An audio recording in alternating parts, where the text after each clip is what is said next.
Siyabonga ke bangcwele ekseni egameni lika Jesu. Sitawuqala ngemahubo njengenhlala yenda etifundweni tanamuhla. Emahubo lamiselwe lenkonzo yanamhlanje na ekseni. Lokungemahubo 105 kusukela kuverse 23 kuya ku45. Emahubo 105 sitawufunda kusukela kuverse 23 kuya ekugcineni.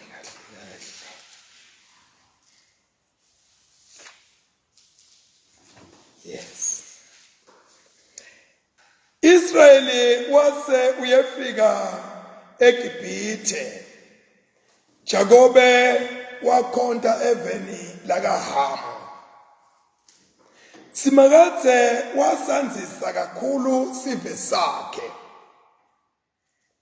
Wasenta sanza saba nemandla kunetitsa taso. Wayiguqula inhlitiyo yabaseGibhithe kude itonze bantu bakhe. Babaphatha ngebuqili. Wathumela Mose inceku yakhe. Wahamba na Aaron labekhethwe nguSimakadze. Benda tibonakaliso taSimakadze emkhatsini wabo. Netimangaliso eveni lakaHamu.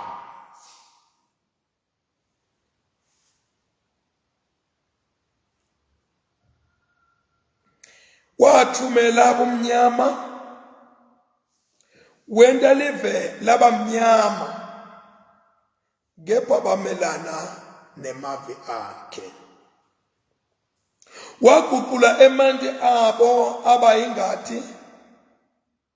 Wabhubhisa tinhlanti tabo. Live labo lanyakatela tigokotholo. Taphetfuka ngisho emakamelweni emakhosi. Wakhuluma wavela emabulo etibawu kanye netimpungane eveni labo lonke. Wabapha sangotho saba imvula yabo. Wahwebha imibane eveni labo lonke. Wavitsita imivini nemakhiwane abo.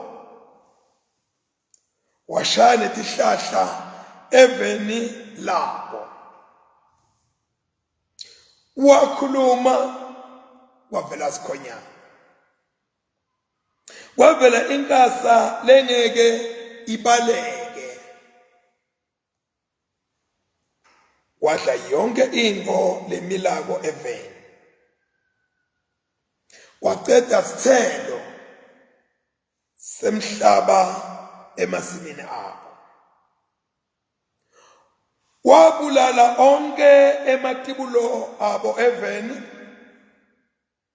laba betibone ngawo ukuthi sebakhulile. Wase uyabakhipha baka-Israyeli eGibhithe. Bahamba sebane siliva negolide. Kude noma munye lowawa emndenini yabo. EmaGibhithe ajabula ekuphumeni kwabo. Ngobe abesafile kwesaba. Wendlala lifu laba ngumpheme wekubambonya. Wabendela umlilo wekubakhanyisela ebusuku. Baqela wabaphathi kwaqa. Wabesuthisa ngesinkwa lesivela ezulwini. Wavula lidvala wambombota emanti. Ageleta ehlane njengemfula. Ngobe wakhumbula livi lakhe lelingcwele. Lalikhuluma ku-Abrahama inceku yakhe. wase ukhipha sive sakhe ngenjabulo. Labakhethiwe bakhe bahamba ngekuthokoda. Wabapha emave ebetive, badla lifa leli tithukuthukhu tebetive, kude baqaphele timiso takhe, bagcine imithetho yakhe. Hallelujah. Tumisane simakathe. Akuthunyiswe uyise nendothana namalo engcwele. Njengoba benjalo ekuqaleni usenjalo nenyama. Yabanjalo kude ekugcineni. Amen. Siyabonga kakhulu bangcwele. Sifundo sekuqala siphuma encwadini eApocrypha. Sibhaliwe ku-Wisdoms. Wisdoms chapter 9 verse 1,7 to 18. Wisdom chapter 9 verse 1,7 to 18.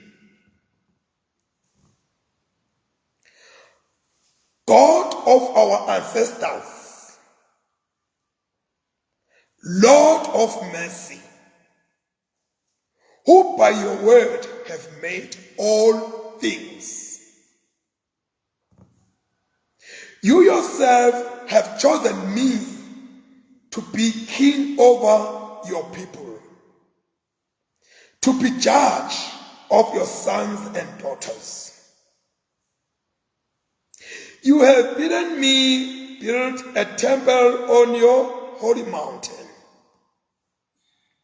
an altar in the city where you have pitched your tent. A copy of that sacred tabernacle which you prepared from the beginning. With you is wisdom, she who knows your works, she who was present when you make the world. She understands what is pleasing in your eyes and what agrees with your commandments. Dispatch her from the holy heavens. Send her forth from your throne of glory to help me and to toil with me and teach me what is pleasing to you. Since she knows and understands everything, she will guide me prudently in my undertakings and protect me by her glory.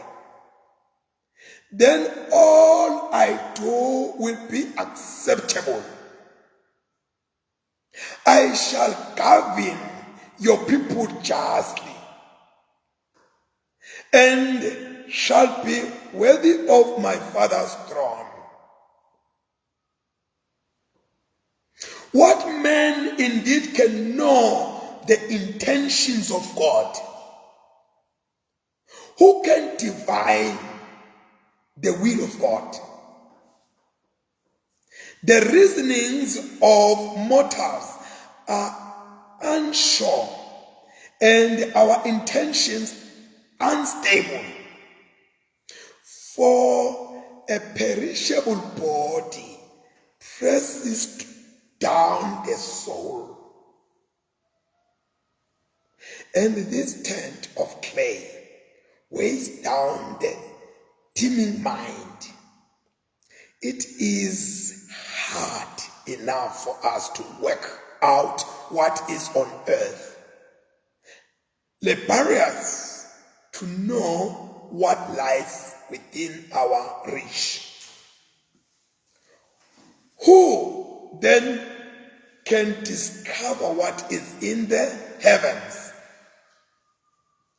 As for your intention, who could have learned it? Had you not granted wisdom and sent your Holy Spirit from above?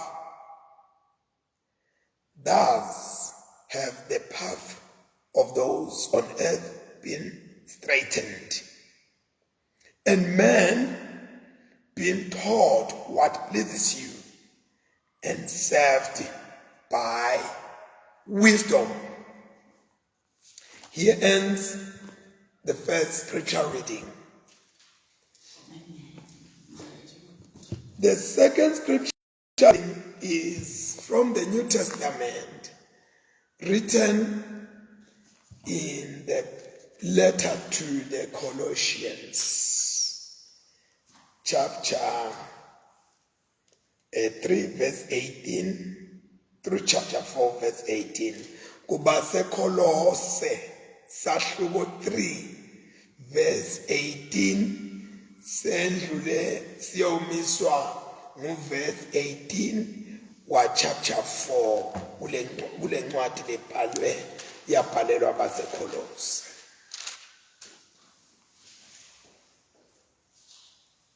Bafati, thobelani emadoda enu njengalokufanele enkosini. Madoda, thandzani bafati benu, ningabaqansukeli. Bantwana, lalelani batali benu etintweni tonke, ngobe ngiloko lokuthandwa inkosi. Boys, ningabathukuthelisi bantwa benu khona bangathi udzinwa. Disebent, labangemakhosi enu ngekwasemhlabeni balaleleni etintweni tonke.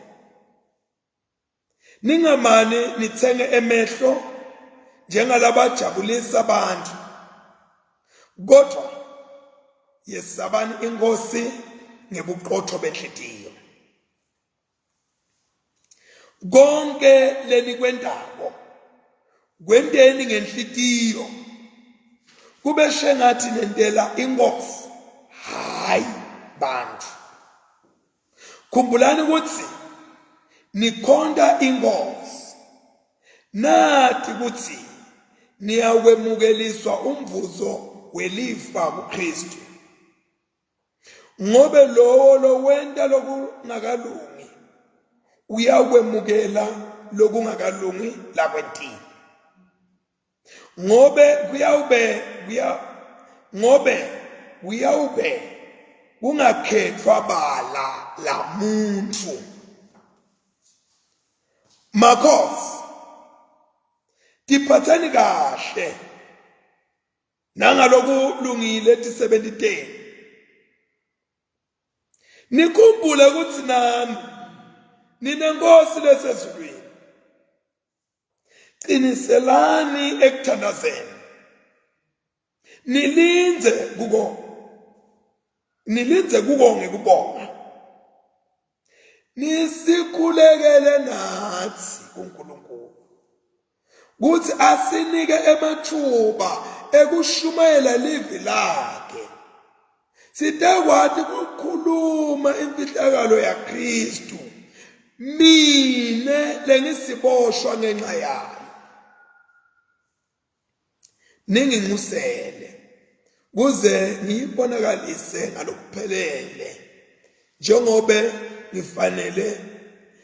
Ninginxusele kuze ngiyibonakalise ngalokuphelele njengobe ngifanele kukhuluma.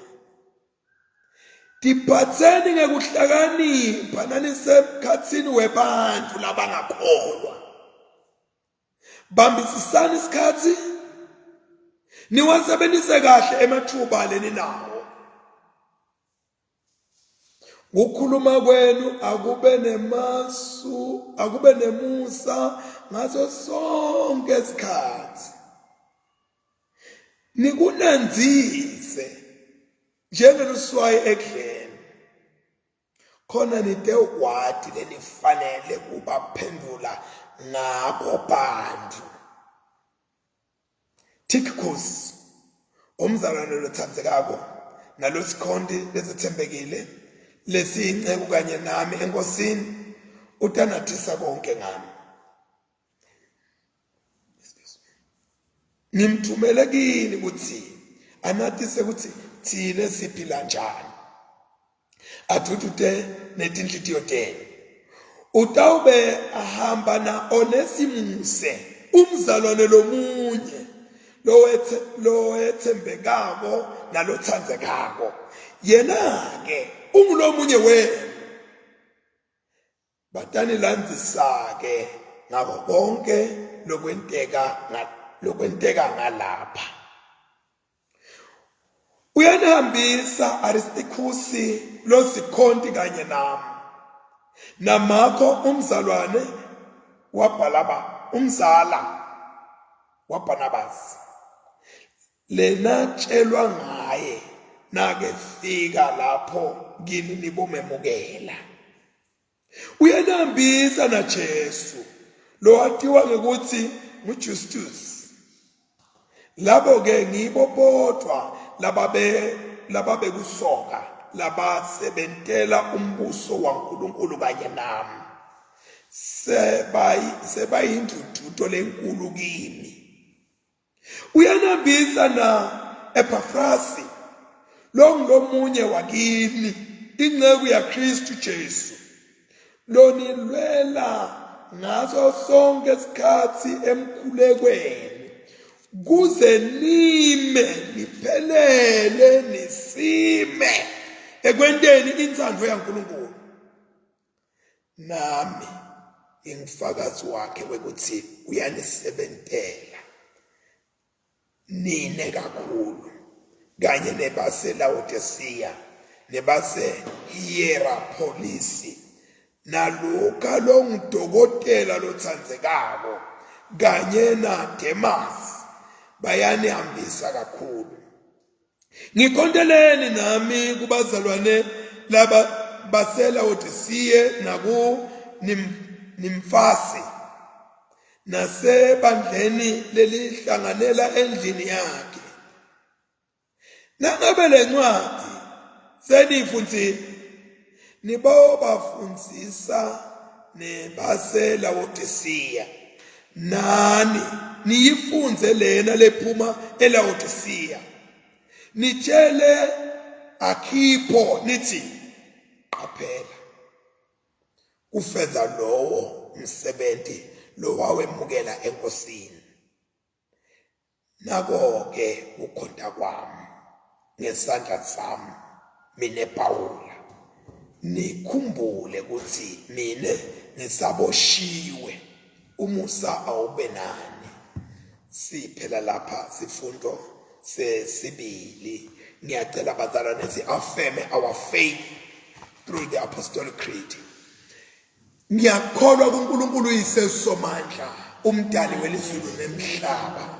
Ngiyakholwa kuJesu Kristu, indvodzane yakhe leyodwa inkosi yethu, weda ngamalo engcwele, wadalwa intombi Maria, wahlushwa kubusa Pontiyo Pilato, wabethelwa esiphambanweni, wafa wangcwatshwa, wehlela kulabafile, ngelilanga lesithathu wabuye wavuka, wenyukela ezulwini, lapho ahlezi khona ngasekunene seyise.